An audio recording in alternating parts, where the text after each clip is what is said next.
I use 50 Unicubes on my secondary, Sweetwater pendant, and a random hat, and maybe 15 more from buying service on a pair of gloves, which I didn't bother recording, to learn these 3 major lessons about them. Sorry, did I say Unicubes? I meant inflation cubes, because that's what they should be called. I mean, come on, $6.80 per cube?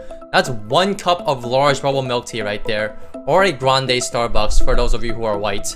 Anyways, I digress. 3 lessons, here we go.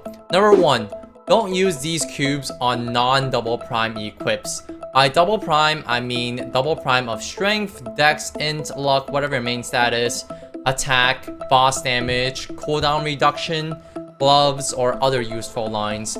For example, you can use these cubes on a 16% crit damage glove or a 3 to 4 second cooldown reduction hat. I know in my other Unicube video I said it was okay if you used it on a 12, 9, and X to reroll the last line, but after seeing the prices of these things, I take that back. Number 2, the best gains from these cubes, as with most cubes, come from your weapons, secondary, and emblem because of the high costs.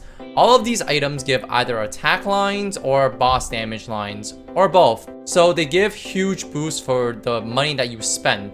The exception to rule number 1 is maybe weapon, secondary, and emblem. Since they offer such huge boosts for the cost anyways, ideally you would want double prime first before unicubing, but it's not too terrible if you use them on a 12, 9, and X emblem. So 21% attack emblem, and you just reroll that last line into 9% attack. Number 3, do it on untradeable items. Buying items are almost always cheaper than making them yourselves. No new discovery there. If your item is tradable, you might as well sell it and buy a new pre-made one if you're upgrading. However, if your item is untradeable, like a Guardian Angel ring, Dark Boss set item, or a Sweetwater pendant, then you are kind of forced to roll it yourself as an endgame min-maxer. Oh, and this goes without saying, but I should mention it anyways. Don't use these cubes if you aren't min-maxing.